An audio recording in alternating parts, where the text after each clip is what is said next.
Hello, Bio 225 people, ready for some more pathophysiology? So this week, week 2, we're doing immune system. Many of you are going to be discussing autoimmune diseases such as lupus, rheumatoid arthritis, MS. So I am going for something more esoteric and less common. I learned this in medical school, and I did have a patient with Kawasaki disease, and I also have a friend who had a daughter with this particular disease. So I'm going to do a review. So I went back to the National Library of Medicine, my favorite spot, and it is my go-to since I can not only just get the more recent research and studies on various diseases, I can also get an update and a literature review on any particular disease or condition or syndrome. All right, so let's get started. Without further ado, let's go over Kawasaki. So here's the deal. Kawasaki disease is more common in women than men. It is usually diagnosed in children less than 5 years of age. It is considered an inflammatory disease. It is a very rare inflammatory disease that is definitely initiated by the overactive immune system. Now with COVID-19 and having gone through the pandemic, the inflammatory features that are found with Kawasaki disease is also associated with COVID-19. And I thought that was very interesting, and I wanted to share that with you since a lot of you kept hearing about the cytokine storm, and you learned how COVID-19 really caused huge inflammatory responses and tissue damage, cardiac, and all different, including even your lungs, like severe damage, especially the initial variant before it became less virulent, because it wants to survive in you. Okay, the only reason it's a parasite, the only reason to live is to be able to survive in another human being. So if it's that virulent and the human being dies, then it dies as well. So that's why as the virus mutated, the new variants were not as virulent and deadly. But suffice to say, the initial kapow and punch that COVID-19 had between end of 2019 to when the pandemic started and when we closed our country and the whole world, March 13th, 2020, that particular variant was very, very potent. And so the virulence was high and caused massive systemic inflammatory reaction, very much so like Kawasaki disease. So the pathogenesis of Kawasaki disease is still unknown. So etiology unknown. The theory that we have, the current running theory, is that there is a stimulus which will trigger the immune-mediated response, which is an inflammatory cascade. That is the so-called cytokine storm. And it happens to occur in children that are genetically susceptible. And we're going to go over that. Why is it called Kawasaki? Kawasaki sounds Japanese. Well, it is. And the frequency of finding this particular disease in that particular ethnicity is very much a connection. Okay. And there are patients that don't fulfill the entire panel of saying, okay, you have Kawasaki disease. They're given atypical Kawasaki disease diagnosis or incomplete Kawasaki disease diagnosis.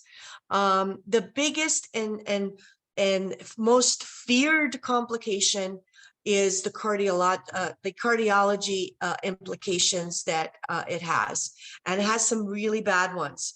So KD, we're going to call it for short, Kawasaki's disease. We're going to call it KD moving forward. KD is basically the worst case scenario is when there's a coronary artery abnormality that starts to develop.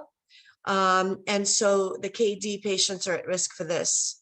All right, so how do we help these patients? We can't cure it. We can do immunoglobulin therapy. We can do aspirin to reduce inflammation and the incidence of the lesions that arise in the coronary artery of these affected children. So now I'm going to go to the full article. Here we go. And I'm going to scroll down and basically tell you a couple of things. First of all, I'm going to summarize that KD, as I said, circling back, is a rare systemic inflammatory disease that mimics, or I should say COVID-19 mimicked these systemic inflammatory reactions, okay? The cascade of inflammation is severe. And like I said before, the worst case scenario is the cardiac complications with the coronary artery abnormality development, lesions forming. So immunoglobulin therapy and aspirin was the way to go. Now, let's start with the literature review and talk about when was it first, historical review, when was it first discovered or described in the literature. This is a relatively new disease that we have named. Because prior to this, we didn't know what it was. We just kind of stuck it in there with all the other inflammatory conditions, right? But 1967, it was a Japanese pediatrician, Tomisaku Kawasaki, who named it. And the cardiac sequelae that followed can be severe. And so the doctor did an investigation and autopsies after the sudden cardiac death from KD. And so moving forward, the research advanced very quickly past the 1970s, which basically started in Japan and in Hawaii. All right, so let's go over the epidemiology. So it is, as I said, ethnically, it is within the Japanese ancestry. So if you have any kind of Japanese descent, you don't have to be full-on Japanese. You can be Caucasian, you can be African-American, but if you have some descendant with Japanese ancestry within your bloodline, you are at increased risk. The highest incidence per 100,000 is in these children that have Japanese origin. Okay, so in the United States, we still have a relatively stable incidence, remains unchanged. KD hospitalizations for children less than 5 years of age was 18.1 per 100,000 in terms of population. All right, now, can it be found in other ethnic groups? Absolutely. It should be pointed out that Black and Hispanic ethnic groups could not be carried out in this particular study, but there is definitely a variance of Asian Pacific Islanders. So, and then the lowest recorded rate is in Caucasian children. All right, so the genetics, we don't really understand, even though we did, you know, we have the Human Genome Project and we know we have identified all the genes.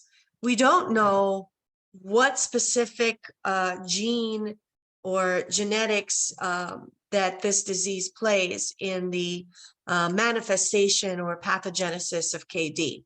All right, so the KD can't or does not seem to follow the classic Mendelian pattern of inheritance. Although, like we said, it does follow the pattern that it is located within that Asian Pacific Islander and Japanese descent. Now, to note that vaccine exposure theory is just a theory, that sometimes vaccines can trigger a severe inflammatory response that can cause or trigger this KD type of inflammatory reaction. Unfortunately, so far we have not made, you know what they say, causality doesn't mean, or was it connection doesn't mean causality. There is definitely not really any good study to suggest that vaccines are associated with the development of KD. There's also the theory of the seasonal infections that may trigger the immune system. So we start noticing that with KD, it usually starts to peak in terms of manifestation within the flu season months of January to spring. All right. And then I want to mention that we definitely know that certain environmental toxins and infectious agents that come from another region can trigger development of KD in the region that you're living in. So another possibility is scarlet fever, that initiation of scarlet fever or causing, or that infectious process occurring causes such multi-system inflammation that it will initiate manifestation of KD. So we can blame it on the adenovirus. Okay, so the immune system deregulates, or we call it dysregulation. And so the pro-inflammatory cytokines are the culprit. Some of these are well known to us. We have interleukin-1, interleukin-18, interleukin-6, TNF, IFN, and IL-8. So there are others, but these are the ones that we know of. All right, so all these inflammatory cascades will trigger tissue damage and cardiac implications. Now, the T cells, the regulatory T cells, are the ones that regulate our immune system and help the immune system regulate self from non-self. There's a deregulation of the T cells, and there's the circulating pro-inflammatory signals, you know, all of these interleukins and all these cytokines, which will trigger a huge monsoon or cascade effect of an immune system response. All right, so the immunoglobulin is the antibodies that are produced by the B cells, particularly immunoglobulin A, produced by the plasma cells, which are the B cells that have transformed into plasma cells, and massive amounts of clones of antibodies, or immunoglobulin A, is going to circulate and cause damage to myocardial tissue, endothelial and extracellular matrix proteins also play an effect in causing these lesions to form. So these autoantibodies are going to be directed against specifically the myocardial tissue, and that is a big problem with KD. So how do we really diagnose it? Unfortunately, there's no diagnostic test for it. So Kawasaki disease is basically diagnosed on clinical criteria that have to be met. And it's also a diagnosis by exclusion. And so simultaneously, the clinical manifestations don't occur at the same time, unfortunately, making it a delay in diagnosis multiple times. Here are some of the changes or diagnostic criteria that you look for to find the child who's under 5, and you note that the child has Asian Pacific Japanese descent, and all of a sudden they went from healthy to this crazy inflammatory reaction. You look at erythema, which is redness of the skin, cracking of the lips. A strawberry tongue is definitely a big sign of KD. The fungiform papillae, which is on the tongue, you can see the little ridges. They're extremely prominent when you're this sick. Conjunctivitis bilaterally, and it's not purulent. All right. A polymorphous rash, which kind of looks like erythema multiforme, which is basically similar to like a butterfly lesion. Lots of itching, little tiny pustular eruptions in the skin, acute erythema locally, edema locally in the hands and the feet. The Subacute, that's the acute phase where you have like cellulitis of the hands and feet, right? But subacute is you're going to start to, like, after the massive inflammation, the skin starts to scale off, like peel off, kind of like when you've been in the sun too long and your skin is peeling. All right, what else? You're going to have enlarged lymph nodes, especially the cervical lymphadenopathy. And then when you start looking and doing some tests, let's say you do an echocardiogram, you do other various tests, late phases of KD, you're going to, diagnose myocarditis, pericarditis. You're even going to have damaged valves like mitral valve regurgitation, aortic regurgitation, aortic root enlargement, which is not a good sign. Shock, cardiac shock, coronary artery abnormalities, as we mentioned, even plaque formation already due to the massive amounts of immunoglobulin released, and also development of aneurysms. And then because of the massive inflammation, the patient is susceptible to a gangrene, acute gangrene of the extremities, hands and feet. Respiratory changes will be severe pleural effusion, empyema, which means purulence, pneumothorax, which is rare but can happen. The muscles suffer a lot. The joints suffer a lot. You're going to have joint pain, muscle pain. There's even GI issues with it, abdominal pain, vomiting, diarrhea. You may even become jaundice. And sometimes, due to the cytokine storm, even the pancreas is involved and you have pancreatitis. Late stages, you have nervous system changes such as behavioral changes, irritability, aseptic meningitis, which you can diagnose obviously through lumbar puncture. You're gonna even have damage to some of the cranial nerves, including cranial nerve, the vestibulocochlear nerve, cranial nerve number 8. Cerebrovascular accidents is rare but can happen, stroke, and a rare metabolic syndrome called syndrome of the inappropriate ADH secretion. Antidiuretic hormone is a hormone that is released that initiates reabsorption of water, because of the sodium. Sodium is reabsorbed, water follows at the proximal convoluted tubules, the distal convoluted tubules of the nephron system within the kidney. Genitourinary issues, the child may have urethritis, meatitis, which is inflammation of the opening of the urethra, just horrible situations, even desquamating rash. What does that mean? Like a rash that like the skin is like coming off in the groin. All right, so I hope I was descriptive with my hands. All right, so that's pretty much all of it. The laboratory workup is going to be your white blood cell count. You're going to have an elevated white blood cell count, really high, greater than 15.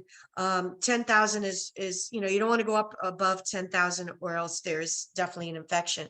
So with this kind of inflammatory response, it's greater than 15,000. Platelets go up as well. Sedimentation rate goes up.